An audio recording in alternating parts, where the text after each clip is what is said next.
할렐루야. 성경 1189장 장별 이야기 한동안 하지 못했는데 구약 에스겔 35장까지 했는데 오늘 36장 이어서 해보도록 하겠습니다. 에스겔은 여여여시, 여호아하스, 여호야김, 여호야긴, 시드기야 왕 때 남유다가 멸망을 하는데 여호야김은 1차고 여호야긴이 2차인데 2차 여호야긴 왕과 함께 에스겔이 바벨론의 포로로 잡혀가게 되어지고 30세에 5년 후인 이제 그발 강가에서 하나님으로부터 소명을 받게 되어집니다. 오늘 36장은 이제 땅, 그 다음에 회복과 백성 회복에 대해서 말씀하고 계십니다. 그래서 포로 이제 70년 후에 반드시 하나님께서 땅도 회복시켜 주시고 백성도 회복시켜 주실 것이다. 이렇게 지금 에스겔을 통하여 말씀하고 있습니다. 36장에는 이스라엘 영토가 재건되고 하나님의 백성으로서의 주의가 회복되리라는 사실이 분명하게 예언되어 있습니다. 이러한 예언은 1차적으로는 포로 귀환과 예루살렘의 재건으로 말미암아 성취되어집니다.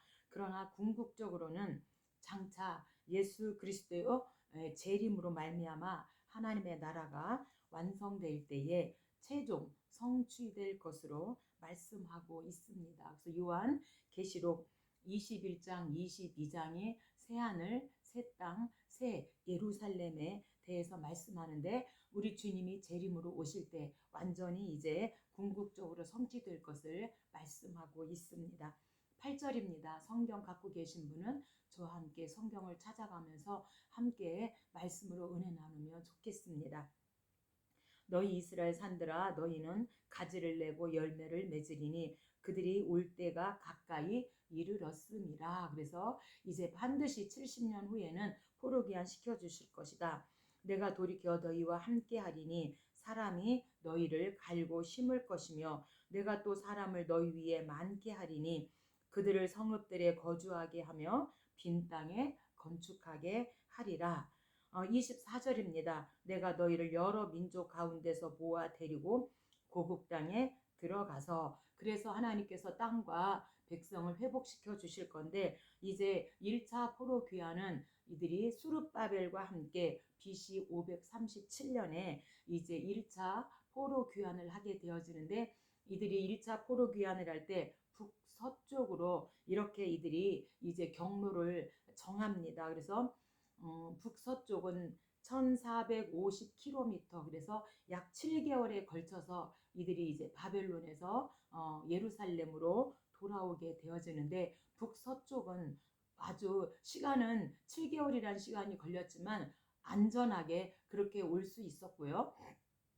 2차와 3차는 북동쪽으로 그렇게 옵니다. 그래서 이들이 약 4개월에 걸쳐서 빠르게 왔지만 북동쪽은 이제 아람도 있고 에돔도 있고 모압도 있고 이래서 굉장히 위험한 지대였지만 그들이 기도하면서 그렇게 2차, 3차는 북동쪽으로 그렇게 포로 귀환을 하게 되어집니다.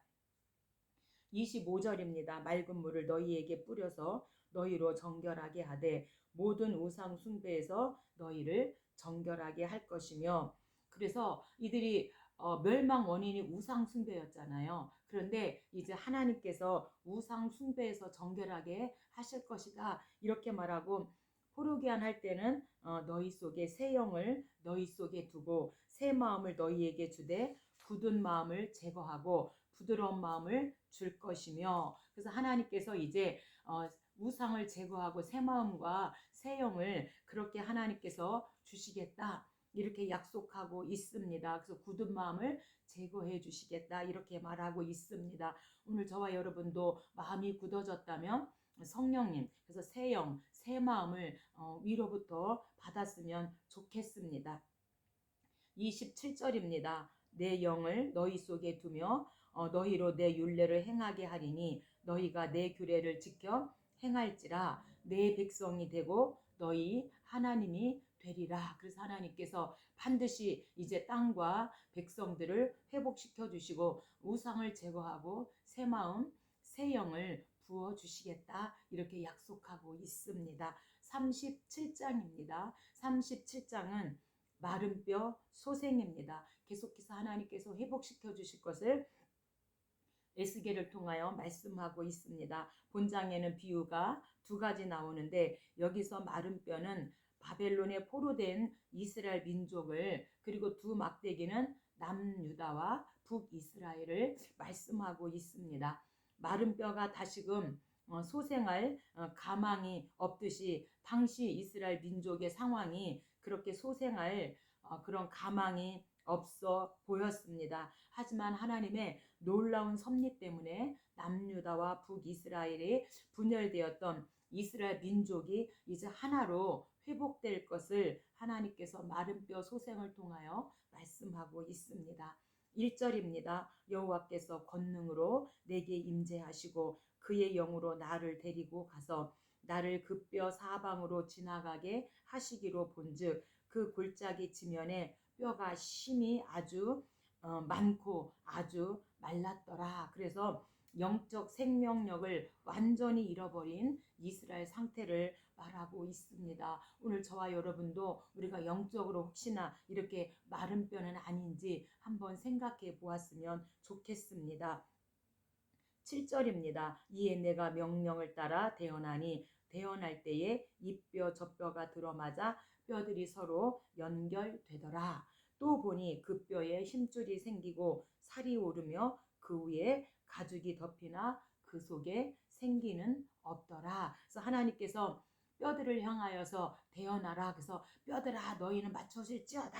이렇게 하나님께서 말씀하신 대로 대언을 하는 겁니다. 9절입니다. 또 내게 이르시되 인자야 너는 생기를 향하여 대언하라. 생기에게 대언하여 이르기를 생기야 사방에서부터 와서 이 죽음을 당하는 자에게 붙어서 살아나게 하라. 이렇게 이제 말씀으로 대언을 했더니 이에 내가 그 명령대로 대언하였더니 생기가 그들에게 들어가매 그들이 곧 살아나서 일어나 서는데 극히 큰 군대더라. 그래서 큰 군대를 이루게 되어지는 것은 이제 마른 뼈들이 회복되어지는 소망, 또 회복을 하나님께서 말씀하고 있습니다. 생기를 향하여서 대언하는 것은 이제 이스라엘 포로 귀한 후 이제 이스라엘 백성 나라와 또 성전이 이제 재건되어질 것을 말하고, 또한 이스라엘 남유다 북이스라엘이 영적으로 회복될 것을 말씀하고 있습니다. 오늘 저와 여러분은 마른 뼈와 같은 우리 주변의 성도들을 만난다면 심령을 소생시키는 그런 일에 저와 여러분이 쓰임 받았으면 참 좋겠습니다.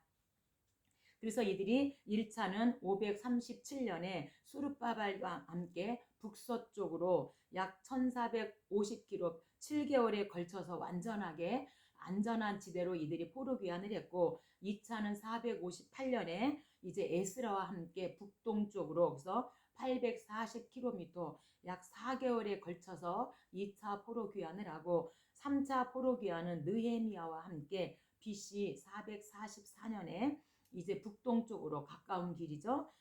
840km 약 4개월에 걸쳐서 그렇게 이제 2차와 3차도 포로 귀환을 합니다. 38장과 39장은 곡 침입에 대해서 말씀하고 있습니다. 38장입니다. 곡 침입. 38장과 39장은 하나님과 그의 백성을 대적하는 세력인 곡이 이스라엘을 침략하지만 이스라엘이 곡을 물리치고 최후 승리를 거두게 될 것을 예언하고 있습니다. 본문의 그 곡의 침략이 이스라엘에 대한 하나님의 심판이 아니라 이스라엘의 원수를 완전히 멸망시키려는 하나님의 섭리에 의한 것임을 말씀하고 있습니다. 2절입니다. 인자야 마곡에 있는 곡에게로 얼굴을 향하고 그에게 예언하여 너는 모든 악한 세력을 이끌, 여기서 곡을 말하고 있는데 말년에 이스라엘 산에 이르리니 그 땅 백성은 칼을 벗어나서 여러 나라에서 모여 들어오며, 그래서 여기서 말년이라고 하는 것은 이제 곡이 침입하는데 곡과 마곡 전쟁을 말씀하고 있습니다. 그런데 이 곡은요, 과거에는 한 번도 진 적이 없다고 합니다. 그래서 이것은 미래에 성취될 예언으로 요한계시록 20장 7절로 10절에 곡과 마곡 전쟁에서 해답을 찾아볼 수가 있습니다. 그래서 우리가 20장은 천년 왕국, 그 다음에 이제 천년 왕국이 끝난 후에 잠시 이제 곡과 마곡 전쟁이 있죠. 그러고 나서 다시 이제 백부자 심판이 이루어지는데, 재림 요한계시록 19장에서 우리 주님이 재림 주님과 이제 거짓 선지자와 적그리스도 두 짐승과 전쟁을 하게 되는 것을 아마겟돈 전쟁이라고 하는데, 이 전쟁에서 우리 주님이 이제 이겨주시죠. 그리고 20장에서 이제 천년 왕국이 이루어지고 천년이 지난 후에 잠깐 그 곡과 마곡 전쟁이 있을 것을 말씀하고 있습니다.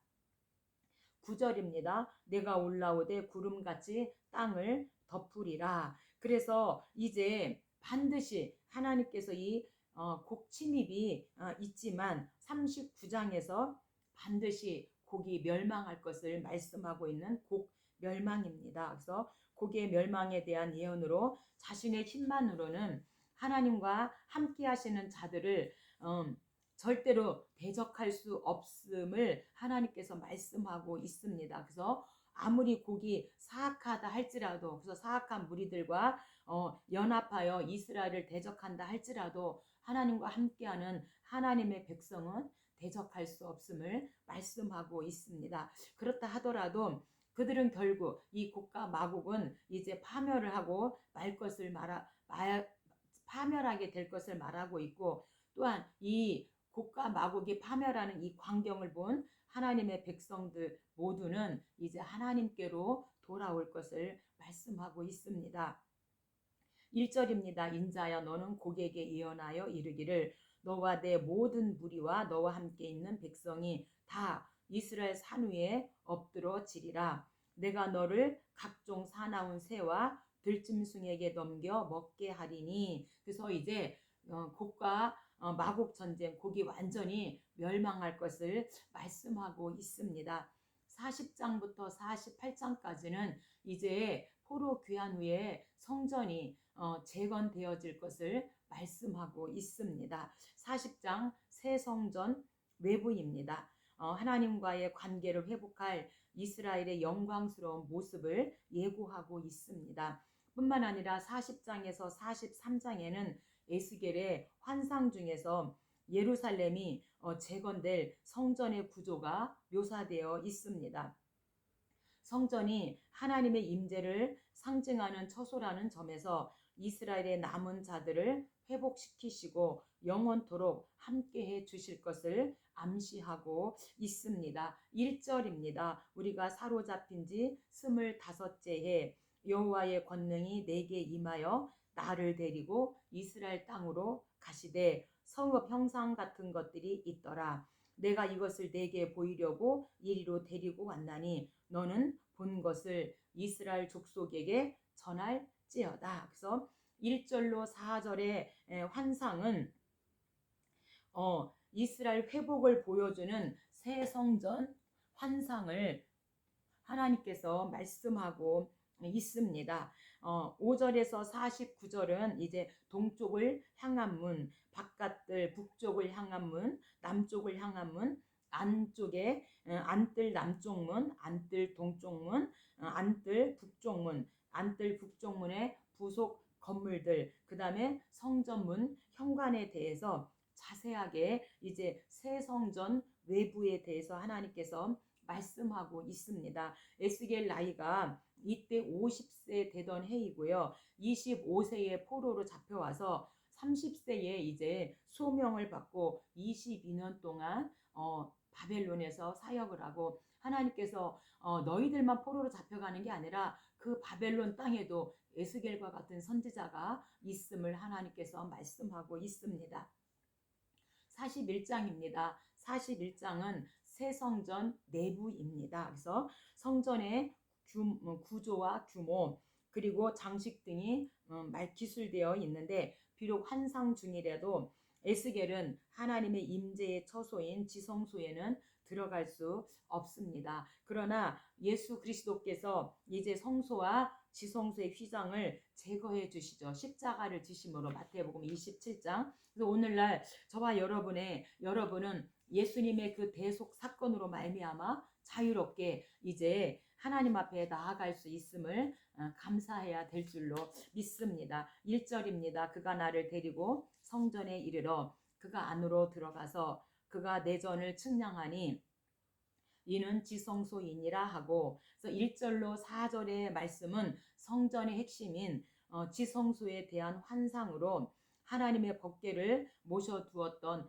가장 거룩한 곳이고요. 속죄제를 집행하기 위해서 대제사장들만이 들어갈 수 있었습니다. 우리가 출애굽기 25장에 보면 이제 지성소에는 언약궤, 떡상, 금촛대 이렇게 하나님께서 이제 성막 설계도를 주시고, 출애굽기 37장에서는 이제 언약궤, 떡상, 금촛대를 완성하고 지성소에 들어가라고 들어갈 것을 말씀해 주고 있습니다.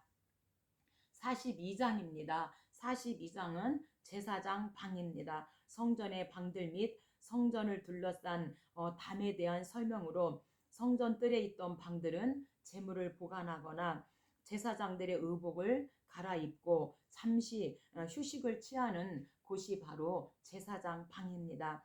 성전의 담은 거룩한 것과 세상에 속된 것을 구별해주는 경계였고요. 하나님께서 함께 하시는 자들은 세상에 속된 것과 벗할 수 없음을 말씀해주고 있습니다. 그래서 레위기 19장 거룩한 백성이잖아요. 그래서 내가 거룩하니 너희도 거룩하라, 이렇게 하나님께서 말씀하고 있습니다. 제사장 역시 하나님께서 거룩을 요구하고 계시죠. 1절입니다. 그가 나를 데리고 밖으로 나가 북쪽 뜰로 가서 두 방에 이르니 그 두 방의 하나는 골방 앞들을 향하였고 다른 하나는 북쪽 건물을 향하였는데, 그래서 두 방은 제사장의 방들을 말하고 있습니다. 13절입니다. 그가 내게 이르되 좌우 골방뜰 앞 그 북쪽과 남쪽에 있는 방들은 거룩한 방이라 여호와를 가까이 하는 제사장들이 지성물을 거기에서 먹을 것이며 지성물 곧 소제와 속죄제와 속건제의 제물을 거기 둘 것이니 이는 거룩한 곳이라. 그래서 하나님께서 제사장 방을 따로 마련해 두시는 것을 볼 수가 있습니다. 14절입니다. 제사장의 의복은 거룩함으로 제사장이 성소에 들어갔다가 나올 때에는 바로 바깥들을 가지 못하고 수종되는 그 의복을 그 방에 두고 다른 옷을 입고 백성의 뜰로 나갈 것이니라. 그래서 제사장의 방에 대해서 말씀하고 있습니다. 43장입니다. 43장은 이제 영광 충만입니다. 에스겔 10장에서 이스라엘 백성들이 우상 숭배로 인하여 하나님이 이제 성전을 떠났다가 이제 성전 내부와 외부가 다 이제 새 성전이 마련되어지니까 하나님의 영광이 다시금 이제 임하게 되어지는 영광 충만입니다. 이스라엘 민족이 하나님과의 관계를 회복하게 되었음을 보여주고 있습니다. 그래서 선민 이스라엘 민족은 하나님과 영적으로 교통할 수 있었지만 그들은 타락했고 하나님의 영광은 성전에서 떠났는데 그게 10장이에요. 하지만 이제 에스겔 선지자 19년 만에 하나님의 영광이 새로운 성전에 다시금 임하는 광경을 보게 되어집니다. 1절입니다. 그 후에 그가 나를 데리고 문에 이르니 곧 동쪽을 향한 문이라. 이스라엘 하나님의 영광이 동쪽에서부터 오는데 하나님의 음성이 많은 물소리 같고 땅은 그 영광으로 말미암아 빛나니. 그래서 땅은 가나안 땅만을 의미하는 것이 아니라 온 세상을 가리키고 있고요. 하나님의 영광은 이제 어두운 인간 세상의 전체를 하나님의 영광으로 골고루 비추실 것을 말씀하고 있습니다. 3절입니다. 그 모양이 내가 본 환상 곧 전에 성읍을 멸하러 올 때에 보던 환상 같고 그발 강가에서 보던 환상과도 같기로 내가 곧 얼굴을 땅에 대고 엎드렸더니. 그래서 그발 강가는 바벨론에 있던 강으로서 이 강 부근에서 에스겔을 비롯한 이스라엘의 포로들이 살고 있었습니다. 4절입니다. 여호와의 영광이 동문을 통하여 성전으로 들어가고 여호와의 영광이 성전에 가득하더라. 그래서 10장에서 우상 숭배로 인하여 떠났던 하나님의 영광이 다시 성전에 들어오심으로 말미암아 그 성전에 하나님의 영광이 가득하더라, 이렇게 말하고 있습니다. 오늘 저와 여러분도 마음에 우리의 심령 성전에 우리 주님이 떠나시지 않기를 우리가 구하고, 이제 하나님의 영광이 내 안에 계시면 하나님의 영광으로 충만하게 될 줄로 믿습니다. 44장입니다. 44장은 제사장 직무입니다. 그래서 레위기에서 번제, 소제, 화목제, 속제제, 속건제 5대 제사를 말씀해 주시고, 그 다음에 6장과 7장에서 제사장 직무, 5대 제사를 어떻게 제사장이 직무를 감당할 것인지를 말씀하고 있는데, 다시금 새 성전 외부와 내부를 말씀하시고 제사장 방을 말씀해 주시고 제사장 직무에 대해서 44장에서 말씀해 주고 계십니다. 성전에서 하나님께 드리는 제사를 관장할 제사장들과 레위인들의 직무 및 그들이 받을 기업에 관한 언급으로 하나님과의 관계가 회복되어서 이스라엘 민족이 다시금 하나님 앞에 나아가 제사를 드릴 수 있게 되어졌고, 성전에서 이제 봉사할 자들은 정결한 자들이어야 하기 때문에 하나님은 에스겔을 통해서 이제 필요한 규례를 전달시키고 있습니다. 15절입니다. 이스라엘 족속이 그릇 행하여 나를 떠날 때에 사독의 자손 레위 사람 제사장들은 내 성소의 직분을 지켰은즉 그들은 내게 가까이 나와 수종을 들되 내 앞에 서서 기름과 피를 내게 드릴지니라. 그래서 제사장들의 직무에 대해서 말씀하고 있습니다. 21절입니다. 아무 제사장이든지 안뜰에 들어갈 때에는 포도주를 마시지 말 것이며, 22절 과부나 이혼한 여인에게 장가들지 말고 오직 이스라엘 족속의 처녀나 혹시 제사장의 과부에게 장가들 것이며, 그래서 제사장들의 그 결혼 문화까지도 하나님께서 자세하게 말씀해주고 있습니다. 45장입니다. 45장은 거룩한 땅입니다. 그래서 제사장이 거할 땅과 레위인이 있을 목과 왕의 몫을 정해주고 있습니다. 45장에서 46장은 이스라엘 민족이 예루살렘에 돌아와서 재정착하게 되었을 때 어떠한 삶을 살아야 하는지를 알려주고 있습니다. 이스라엘 민족이 하나님을 위해 봉사하는 자들의 생계를 책임지며 왕부터 일반 백성까지 공의를 추구하고 각종 절기와 제사 규례를 준수해야 함을 다시금 일깨워주고 있습니다. 1절입니다. 너희는 제비 뽑아 땅을 나누어 기업으로 삼을 때에 한 구역을 거룩한 땅으로 삼아 여호와께 예물로 드릴지니. 그래서 이제 제비 뽑아서 기업으로 삼을 때에 한 구역을 거룩한 땅으로 삼아서 여호와께 예물을 드려라. 그래서 우리가 레위인서 여호수아에 보면 여호수아는 땅을 정복하고 이제 12지파에게 땅을 나눠줄 때에 각 지파에서 이제 레위인들이 거할 수 있는 땅을 내놓죠. 그래서 레위인성 48개를 내놓게 되어지는 게 여호수아 21장인데 하나님께서 지금 이렇게 레위인들 제사장들이 거할 그 땅을 구별하여 내놓아라, 이렇게 예물로 드려라 말씀하고 있습니다. 4절입니다. 그곳은 성소에서 수종드는 제사장들 곧 하나님께 가까이 나아가서 수종드는 자들에게 주는 거룩한 땅이니 그들이 집을 지을 땅이며 성소를 위한 거룩한 곳이라. 성전에서 수종드는 레위 사람들에게 돌려 레위인의 몫이죠. 그들의 거주지를 삼아 마을 스물을 세우게 하고, 우리가 여호수아 21장은 레위인성 48개인데 여기서는 지금 스물 마을 20개를 세워라 이렇게 지금 말하고 있습니다. 7절입니다. 왕에게 돌려라. 그래서 거룩한 땅을 또 왕에게 돌리라고 왕의 몫을 정해주고 있습니다. 46장입니다. 46장은 제사 규례입니다. 우리가 레위기 22장에도 성물 규례와 제물 규례에 대해서 말씀하고 있는데 오늘 46장에서도 제사 규례에 대해서 하나님이 말씀하십니다.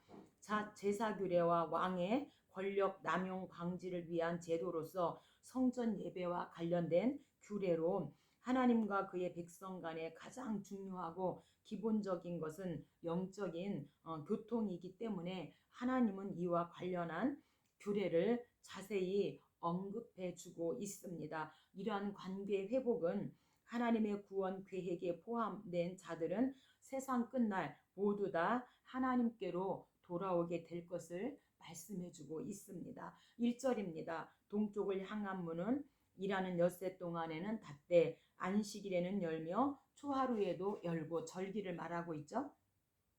제사장은 그를 위하여 번제와 감사제를 드릴 것이요 이 땅 백성도 안식일과 초하루에는 이 문 입구에서 다 여호와 앞에 예배할 것이며 모든 정한 절기, 그래서 우리가 절기는 안식일, 초하루, 또 유칠초, 유월절, 칠칠절, 초실절 이렇게 지금 절기에 대해서 말하고 있고 여호와 앞에 나올 때는 북문으로 들어와서 경배하는 자는 남문으로 나가고 남문으로 들어오는 자는 북문으로 나갈지니라. 그래서 모든 절기에 대해서도 다시금 레위기의 말씀을 다시금 하나님께서 축약해서 오늘 새 성전 외부 내부 성전이 이제 다시금 재건되어지면 그곳에서 하나님이 이렇게 만나자 말씀하고 있습니다. 47장입니다. 47장은 생명수입니다. 그래서 성전 문지방에서부터 이 생명수가 이제 흘러나와서 회복되어질 것을 말씀하고 있습니다. 본장의 환상은 이스라엘을 회복시키시는 하나님의 구원의 역사가 단순히 이스라엘 민족만이 아닌 영적으로 죽은 자들과 다름없는 온 세상의 사람들을 대상으로 삼고 있음을 말씀하고 있습니다. 그리고 이스라엘이 가나안 땅을 회복하리라는 것은 장차 영적 이스라엘이 새하늘과 새 땅을 기업으로 차지하게 될 것을 또한 말씀해 주고 있습니다. 1절입니다. 그가 나를 데리고 성전문에 이르시니 성전의 앞면이 동쪽을 향하였는데 문지방 밑에서 물이 나와. 그래서 성전문 그 앞으로 완성될 새 성전인데 그 성전 문지방에서부터 이제 물이 나와서 생명수가 흘러나오게 되어지는데 그 물이 나와서 3절에 보니까 발목에 잠기고 무릎에 잠기고 허리에 잠겼다. 5절에는 헤엄칠 만한 물이요 사람들이 능히 건너지 못할 강이더라.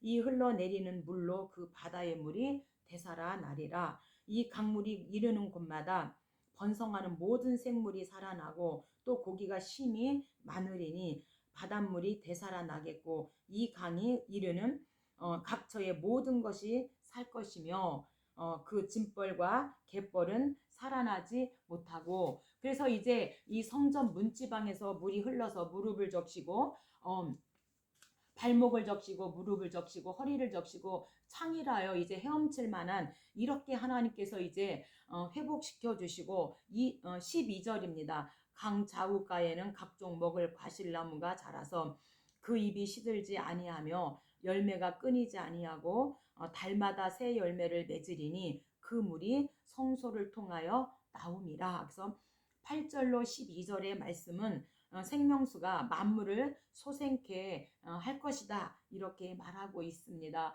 오늘 저와 여러분 우리의 심령에 우리의 가정에 우리의 자녀에 이렇게 여러분과 하시는 사업에 이 생명수가 넘치기만 하면 정말로 놀라운 기적과 이적이 일어나게 되어지는데 먼저 우리가 우상을 제거하고 우리의 심령이 이제 다시금 건축되어서 회복되어질 때 이렇게 생명수가 넘쳐서 물 좌우의 모든 생물들이 살아나고 회복되어지더라 이렇게 말씀하고 있습니다. 마지막 에스겔 48장입니다.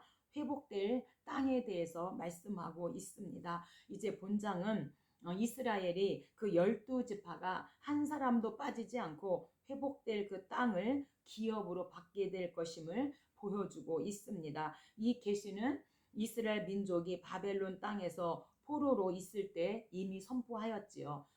에스겔을 통하여, 예레미야를 통하여, 이사야를 통하여, 다니엘을 통하여, 따라서 이스라엘 백성에게 하나님만이 자신들의 소망을 실현시켜 주실 분임을 깨닫고 이제 그분만을 의뢰하도록 하기 위한 메시지로 우리가 보면 되겠습니다.